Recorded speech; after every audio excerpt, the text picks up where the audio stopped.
O caso Evandro, a história mais sombria do Brasil. Curitiba, Paraná, abril de 1992. O Brasil vivia uma época estranha. A televisão dominava as casas, as notícias se espalhavam pelo rádio e crimes envolvendo crianças começavam a despertar um medo coletivo que crescia silenciosamente dentro das famílias brasileiras. Foi nesse cenário que uma pequena cidade do litoral paranaense se tornaria palco de um dos casos criminais mais perturbadores da história do país: Guaratuba. Um lugar conhecido pelas praias, pelas ruas tranquilas e pelo clima pacato de cidade pequena. Mas, em abril de 1992, aquela tranquilidade desapareceria para sempre. Tudo começou com um menino. Evandro Ramos Caetano tinha apenas 6 anos. Era uma criança comum. Gostava de brincar na rua. Corria pelas calçadas. Conversava com vizinhos. E como muitas crianças daquela época, tinha liberdade para andar pelo bairro sem que ninguém imaginasse o perigo que estava prestes a surgir. Na tarde do dia 6 de abril de 1992, Evandro saiu de casa. Era para ser apenas mais um dia comum. O céu estava nublado. Algumas pessoas caminhavam pelas ruas do bairro. Comerciantes fechavam portas. Crianças brincavam nas calçadas. Nada parecia fora do normal. Mas aquela seria a última vez que Evandro seria visto com vida. Quando anoiteceu e o menino não voltou para casa, a preocupação começou. A princípio, a família acreditou que ele pudesse estar brincando em algum lugar próximo. Talvez na casa de um amigo, talvez em alguma rua vizinha. Mas os minutos passaram, depois vieram as horas, e então o medo começou a tomar conta da família. Os parentes saíram pelas ruas chamando pelo menino. Evandro! Evandro! Nenhuma resposta. Vizinhos começaram a ajudar. Pessoas vasculharam terrenos baldios, praças, construções abandonadas, áreas de mata. Mas não havia sinal da criança, nenhum. E foi nesse momento que algo mudou em Guaratuba. O clima da cidade começou a ficar pesado. Pais passaram a recolher os filhos mais cedo. Portões começaram a ser trancados antes do anoitecer. As conversas nas ruas giravam em torno de uma única pergunta: o que aconteceu com o menino? Naquela época, desaparecimentos infantis ainda eram tratados de forma muito diferente. As primeiras horas da investigação foram lentas. Muitos acreditavam que Evandro pudesse simplesmente reaparecer. Mas o tempo continuava passando, e ele não voltava. Na manhã seguinte, cartazes improvisados começaram a surgir. O rosto do menino passou a circular pela cidade. Moradores organizavam buscas. Voluntários caminhavam por áreas de mata. Policiais percorriam estradas próximas. Nada. Era como se Evandro tivesse desaparecido da face da terra. E então surgiu um detalhe assustador. Pouco tempo antes do desaparecimento de Evandro, outro menino chamado Leandro Bossi também havia sumido na mesma região. O caso nunca tinha sido solucionado. Agora, 2 crianças desaparecidas alimentavam o medo coletivo. As pessoas começaram a sussurrar teorias pelas ruas. Um sequestrador? Uma quadrilha? Alguém observando crianças na cidade? O pânico crescia. E quanto mais o tempo passava, mais desesperadora ficava a situação. A mãe de Evandro já quase não dormia. Familiares percorriam hospitais, delegacias, estradas, casas abandonadas. Qualquer pista era suficiente para reacender a esperança, mas todas terminavam da mesma forma: frustração. Enquanto isso, a imprensa local começou a noticiar o desaparecimento. Programas policiais falavam sobre o caso. Rádios interrompiam a programação. O nome de Evandro começou a se espalhar pelo Paraná. Mas ninguém estava preparado para o que aconteceria dias depois. 5 dias após o desaparecimento, um homem caminhava por uma área de mata em Guaratuba. O local era afastado, silencioso, quase deserto. Foi então que ele percebeu algo estranho no chão. Ao se aproximar, fez uma descoberta aterrorizante. Era o corpo de uma criança. A polícia foi chamada imediatamente. Quando os investigadores chegaram ao local, perceberam rapidamente que aquela cena mudaria tudo. Era Evandro. O menino estava morto. E o estado do corpo chocou até policiais experientes. As lesões eram severas. Partes do corpo haviam sido removidas. A brutalidade parecia impossível de compreender. A notícia se espalhou pela cidade como fogo. Moradores ficaram em choque. Mães choravam. Pais trancavam os filhos dentro de casa. Mas o mais assustador ainda estava por vir. Poucas horas depois, começou a circular uma teoria perturbadora. Evandro teria sido vítima de um ritual satânico. A hipótese parecia absurda, mas rapidamente ganhou força. E foi nesse momento que o caso deixou de ser apenas um crime e se transformou em um dos maiores pesadelos da história criminal brasileira. Nos programas de televisão, jornalistas falavam sobre magia negra, rituais, seitas, sacrifícios humanos. O Brasil inteiro começou a acompanhar o caso e a pressão sobre a polícia aumentava a cada hora. As autoridades precisavam encontrar culpados, precisavam dar respostas, precisavam encerrar o medo que tomava conta da cidade. Mas ninguém imaginava que a investigação estava prestes a entrar em um caminho sombrio. Um caminho marcado por acusações assustadoras, confissões polêmicas e suspeitas de tortura. E o que viria depois dividiria o país por décadas. Porque talvez o verdadeiro horror do caso Evandro não estivesse apenas no crime, mas na investigação que veio depois. A descoberta do corpo de Evandro destruiu completamente a sensação de segurança em Guaratuba. A pequena cidade do litoral paranaense mergulhou em um clima de medo permanente.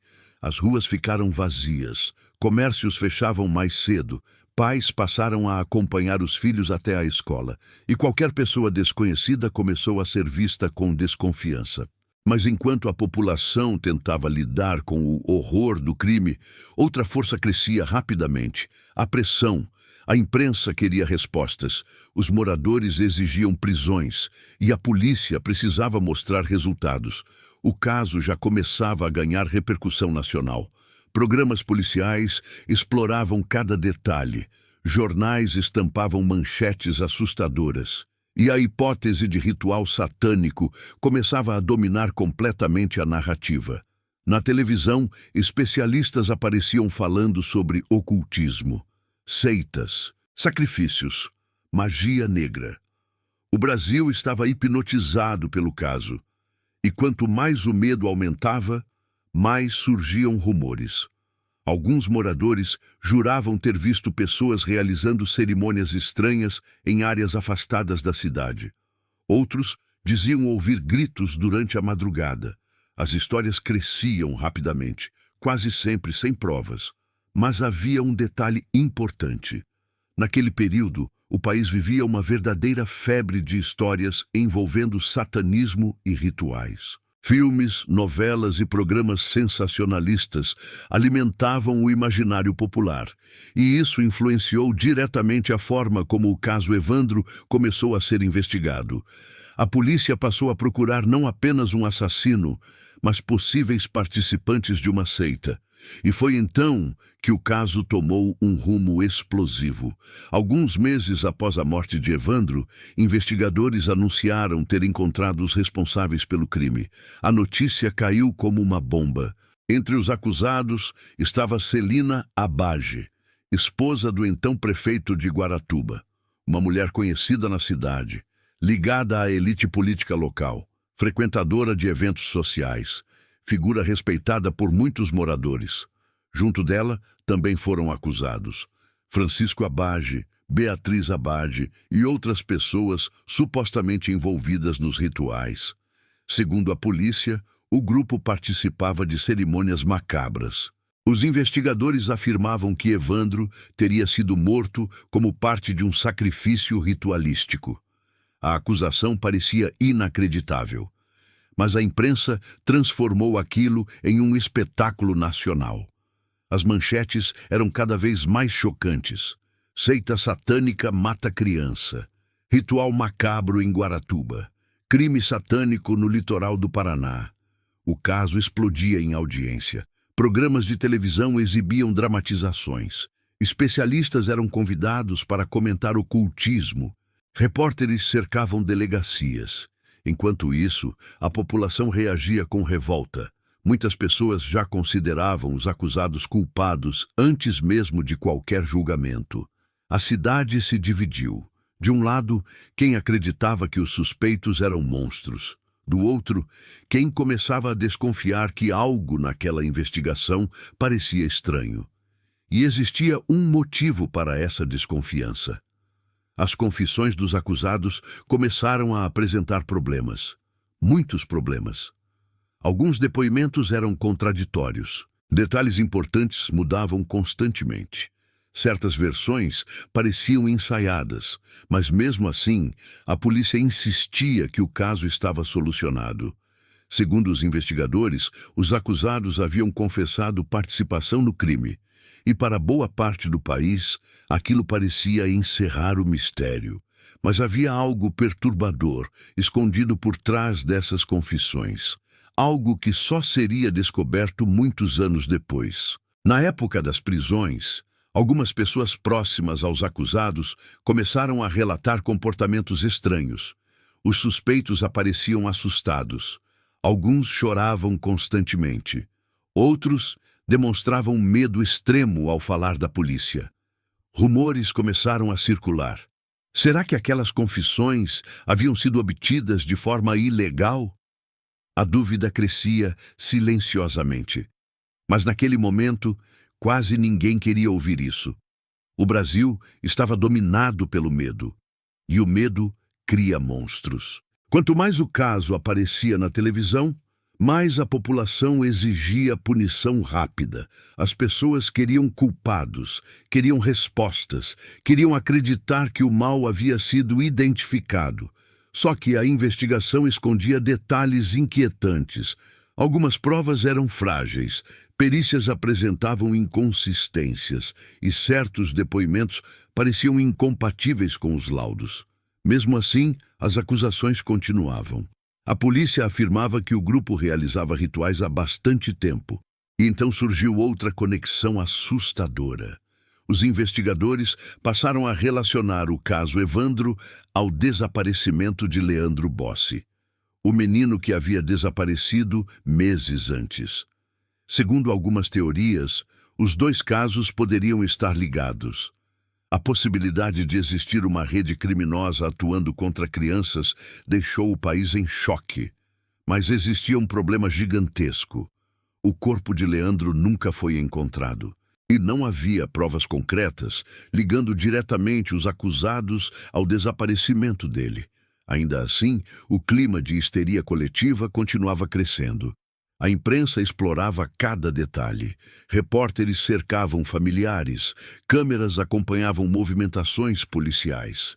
Programas sensacionalistas transformavam suspeitas em certezas. E foi nesse cenário caótico que começaram a surgir as primeiras suspeitas de tortura. Inicialmente, quase ninguém acreditou. Mas anos depois, gravações inéditas revelariam uma realidade muito mais sombria do que o país imaginava. Nas fitas, seria possível ouvir gritos, ameaças, pressão psicológica e interrogatórios extremamente violentos. As gravações chocariam especialistas em todo o Brasil, porque elas levantavam uma pergunta aterradora. E se aquelas confissões nunca tivessem sido verdadeiras? E se inocentes tivessem sido transformados em monstros diante das câmeras? A dúvida mudou completamente a forma como o caso Evandro passou a ser visto. O que antes parecia um crime solucionado começou a se transformar em um dos maiores erros da história criminal brasileira. Mas a pior parte ainda estava por vir. Porque conforme os anos passaram, novas contradições começaram a aparecer. E algumas delas eram simplesmente impossíveis de ignorar.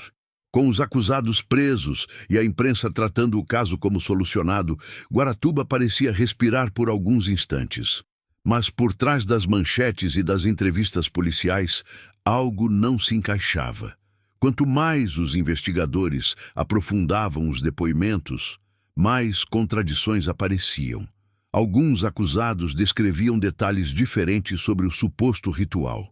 Outros mudavam completamente suas versões. Havia momentos em que os relatos pareciam incompatíveis entre si. Mesmo assim, as autoridades insistiam. O grupo era culpado. A pressão popular era enorme. O país queria acreditar que os responsáveis pelo assassinato de Evandro haviam sido encontrados. E naquele momento, questionar a investigação parecia quase proibido. Mas havia pessoas que começaram a perceber sinais perturbadores. Advogados dos acusados afirmavam que as confissões tinham sido arrancadas sob violência. Familiares relatavam que os presos apareciam machucados, assustados, psicologicamente destruídos. Alguns diziam que os acusados passavam horas sendo interrogados sem descanso. Outros afirmavam que ameaças constantes eram feitas durante os depoimentos. Na época, porém, essas denúncias receberam pouca atenção. A narrativa do ritual satânico era forte demais. E a televisão ajudava a alimentar esse medo coletivo. Programas policiais dramatizavam o crime. Trilhas sonoras sombrias eram usadas nas reportagens. Repórteres falavam sobre satanismo como se estivessem descrevendo um filme de terror. A população estava aterrorizada. E em meio a esse caos emocional, poucos paravam para analisar as provas friamente. Mas os anos passaram. E então surgiu algo capaz de abalar completamente a investigação. As fitas dos interrogatórios. Gravações inéditas começaram a circular décadas depois do crime, e o conteúdo delas chocou até investigadores experientes. Nas gravações, policiais aparecem pressionando os acusados de forma extrema. As vozes são tensas. O ambiente parece sufocante. Em certos momentos, é possível ouvir ameaças diretas. Os investigadores induzem respostas, interrompem depoimentos, corrigem versões apresentadas pelos suspeitos.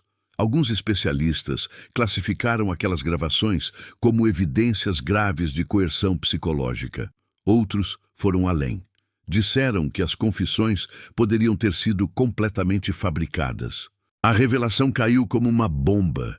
Porque se aquelas confissões fossem falsas, então toda a investigação poderia ter sido construída sobre uma mentira, e isso significava algo aterrador. Talvez o verdadeiro assassino de Evandro nunca tivesse sido encontrado.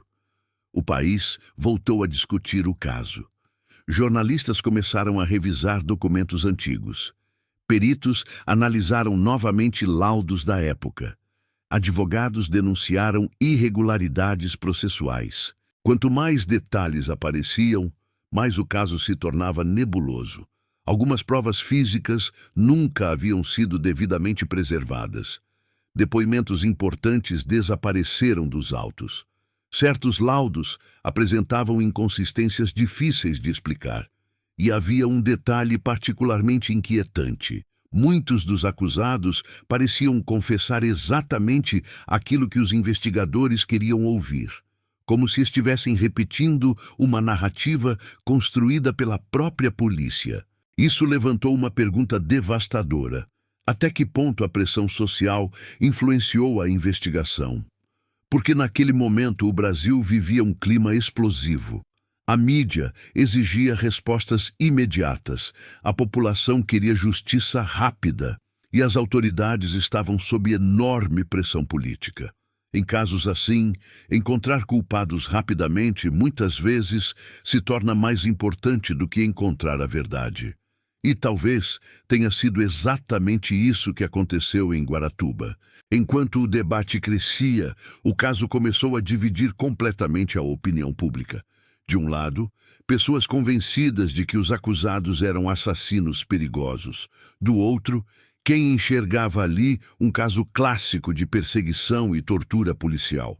A divisão era intensa e o tempo só aumentava as dúvidas. Alguns investigadores aposentados começaram a dar entrevistas afirmando que a investigação havia sido conduzida de forma desastrosa. Outros defendiam o trabalho policial e insistiam que os acusados eram culpados. As versões se multiplicavam, mas nenhuma conseguia responder à pergunta principal: quem realmente matou Evandro?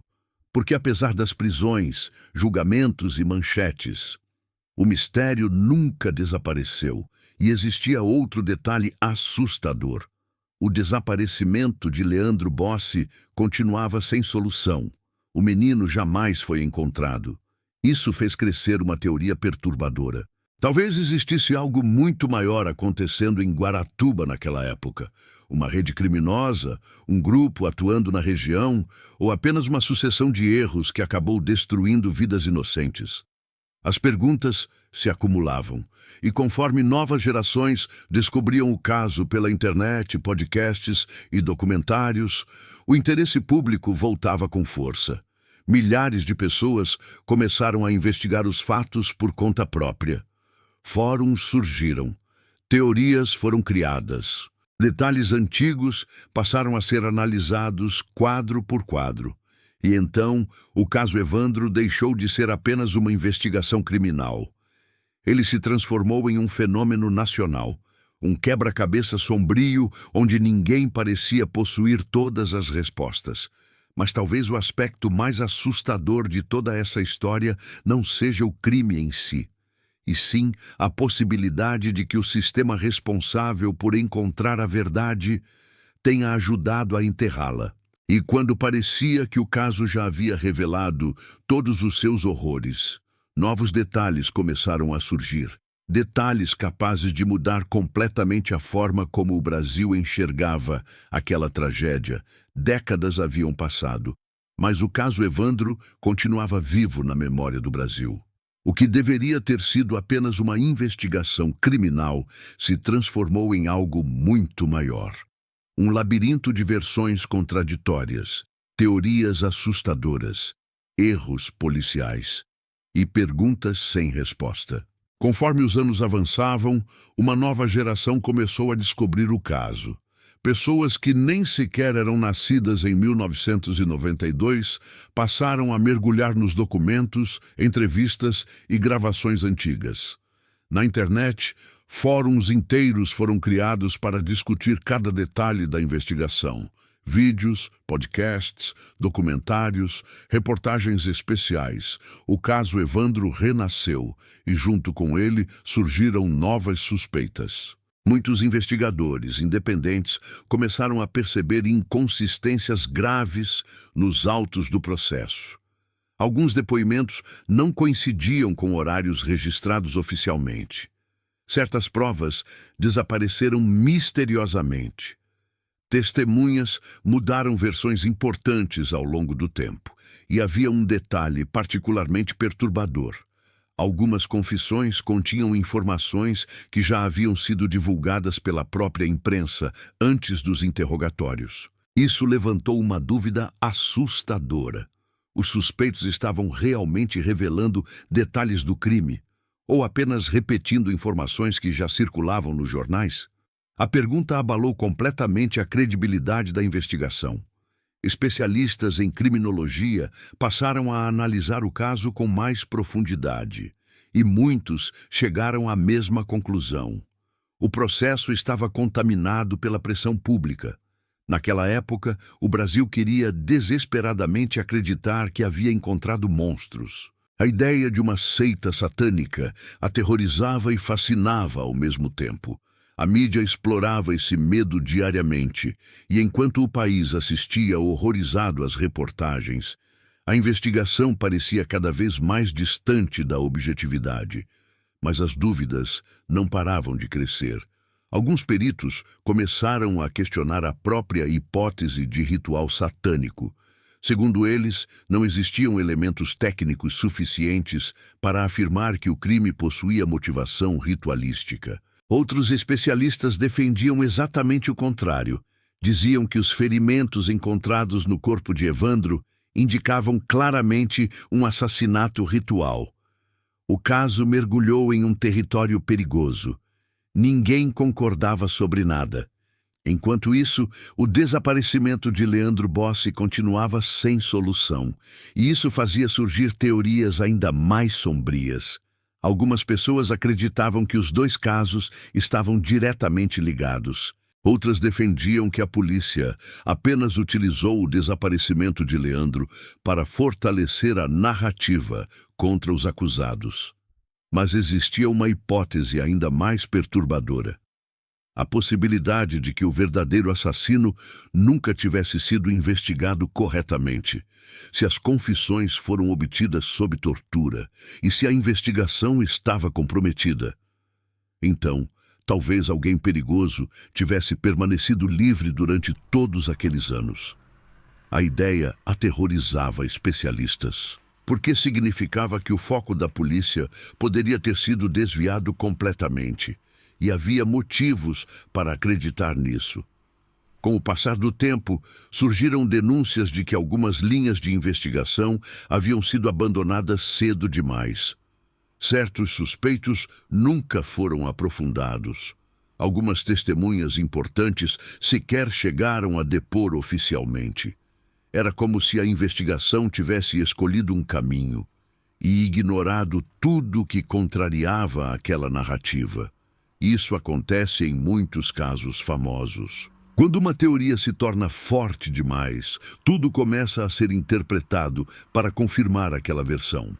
E talvez tenha sido exatamente isso que aconteceu em Guaratuba. Enquanto as dúvidas cresciam, outro elemento passou a chamar a atenção: a atuação da imprensa. Muitos jornalistas começaram a admitir anos depois que o caso havia sido tratado de forma extremamente sensacionalista. Programas de televisão exploravam o medo, usavam trilhas sonoras assustadoras, criavam dramatizações violentas, transformavam suspeitos em monstros diante das câmeras. Para boa parte do público, os acusados já estavam condenados antes mesmo do julgamento. E isso teve consequências devastadoras. Famílias inteiras foram destruídas. Pessoas apontadas como envolvidas passaram a sofrer ameaças, perderam empregos, foram perseguidas nas ruas. Alguns nunca conseguiram reconstruir a própria vida. O caso deixou cicatrizes profundas em todos os lados. Na família de Evandro, nos acusados, na cidade e até nos próprios investigadores. Porque conforme os anos avançavam, a sensação de fracasso só aumentava. O Brasil ainda não sabia exatamente o que havia acontecido naquela tarde de abril de 1992. E talvez o mais perturbador fosse justamente isso: o fato de que um caso tão famoso, tão investigado, tão debatido, continuasse cercado de escuridão. Mas então surgiu algo que reacendeu completamente o interesse nacional: o podcast Projeto Humanos. Ao revisitar milhares de páginas do processo e divulgar áudios inéditos dos interrogatórios, a produção trouxe uma nova perspectiva sobre o caso. Milhões de brasileiros passaram a enxergar a investigação de forma diferente. Pela primeira vez, muita gente começou a questionar seriamente a narrativa oficial. As gravações chocaram o país, porque nelas era possível sentir o medo dos acusados, a pressão psicológica, as ameaças veladas, e isso mudou tudo. O caso Evandro deixou de ser apenas uma história sobre um assassinato brutal. Ele passou a representar algo ainda maior, um retrato assustador das falhas do sistema criminal brasileiro, da influência da mídia, da pressão popular e do perigo de investigações conduzidas em meio ao pânico coletivo. Mas apesar de todas as teorias, uma pergunta continuava sem resposta: o que realmente aconteceu com Evandro Ramos Caetano? E talvez a verdade esteja enterrada em algum lugar, escondida entre depoimentos contraditórios, provas perdidas e décadas de silêncio. Mas ainda existia um último capítulo dessa história. Um capítulo marcado pela dor da família, pela passagem do tempo e pelo fato mais assustador de todos. Mais de 30 anos depois, o mistério continua vivo. Mais de 30 anos se passaram desde aquela tarde de abril de 1992. Guaratuba mudou. As ruas foram reformadas, novas casas surgiram. O movimento turístico cresceu, crianças voltaram a brincar pelas calçadas, mas para muitas pessoas o tempo nunca conseguiu apagar o que aconteceu ali, porque certos casos não terminam quando os jornais deixam de falar sobre eles. Alguns permanecem vivos, como cicatrizes abertas, e o caso Evandro se tornou exatamente isso. Uma ferida que atravessou gerações. Ao longo das décadas, o mistério deixou de ser apenas um processo criminal. Ele passou a ocupar um lugar sombrio no imaginário brasileiro. O nome Caso Evandro começou a aparecer em livros, documentários, debates jurídicos, podcasts, séries de true crime e vídeos que acumulam milhões de visualizações na internet. Cada nova geração parece redescobrir a história. E sempre chega a mesma pergunta: como um caso tão investigado ainda pode ter tantas dúvidas? Porque quanto mais se revisita a investigação, mais difícil se torna encontrar certezas. De um lado, existem pessoas convencidas de que os acusados participaram do crime. Elas apontam as confissões, os relatos da época, os detalhes encontrados na investigação. Para esse grupo, Evandro realmente teria sido vítima de um ritual brutal. Mas existe outro lado. Pessoas que acreditam que tudo foi contaminado pela pressão da mídia, pelo medo coletivo e pelas suspeitas de tortura. Para elas, o Brasil pode ter condenado pessoas sem nunca descobrir a verdade real. E talvez esse seja o aspecto mais perturbador de toda essa história. O fato de que, mesmo depois de décadas, ninguém consegue afirmar com absoluta certeza o que realmente aconteceu. O caso Evandro se tornou um símbolo, não apenas da brutalidade de um crime, mas das fragilidades humanas, do medo, da pressa, do desejo desesperado por respostas. Porque quando uma sociedade entra em pânico, a verdade muitas vezes se torna a primeira vítima. Isso fica evidente ao analisar tudo o que aconteceu em Guaratuba. As teorias, as acusações, as confissões, as gravações, as contradições, tudo parece envolto em névoa, como se a verdade estivesse sempre próxima, mas nunca completamente visível. Enquanto isso, a dor da família de Evandro permaneceu. Os anos passaram. As manchetes desapareceram. O país seguiu em frente, mas para uma mãe e um pai, o tempo nunca realmente continua. Ele apenas se torna mais silencioso, mais pesado, mais difícil de suportar, porque nenhuma resposta foi capaz de trazer paz definitiva, e talvez nunca seja. O mesmo aconteceu com os acusados e seus familiares. Mesmo décadas depois, os nomes envolvidos no caso continuam carregando o peso daquela investigação. Um peso que atravessou vidas inteiras, e no centro de tudo permanece a figura de Evandro. Um menino de apenas 6 anos, uma criança que saiu de casa em uma tarde comum e nunca mais voltou. Talvez seja por isso que o caso continue despertando tanto interesse, porque ele toca em algo profundamente humano. O medo de perder alguém, o medo da injustiça, o medo de descobrir que nem sempre a verdade aparece. Nos últimos anos, novas tecnologias reacenderam algumas esperanças. Especialistas passaram a discutir a possibilidade de revisões modernas de provas antigas, análises de DNA mais avançadas, reconstruções digitais, novas perícias. Mas existe um problema. Grande parte das evidências da época foi perdida, contaminada ou mal preservada. E isso talvez tenha tornado impossível descobrir toda a verdade. Um erro que ainda hoje é estudado em cursos de investigação criminal. O caso Evandro passou a ser analisado como exemplo de como pressão social, mídia e falhas policiais podem comprometer completamente uma investigação. E essa talvez seja a herança mais assustadora deixada pelo caso. A percepção de que um erro nas primeiras horas de um crime pode destruir qualquer chance de solução definitiva. Hoje, quando se fala sobre Evandro Ramos Caetano, não se fala apenas sobre um assassinato. Fala-se sobre memória, sobre justiça, sobre dúvida e, principalmente, sobre a necessidade de nunca permitir que o medo substitua a verdade.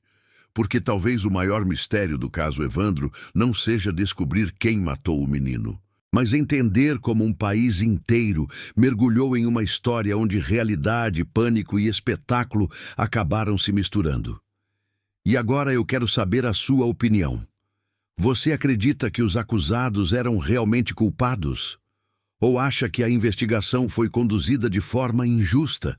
Comente aqui embaixo. Sua teoria pode trazer um ponto de vista que outras pessoas ainda não perceberam. E se você gosta de casos reais, mistérios brasileiros e histórias que continuam sem resposta, deixe seu like agora mesmo e inscreva-se no canal. Porque existem crimes que o tempo nunca consegue enterrar. E o caso Evandro é um deles.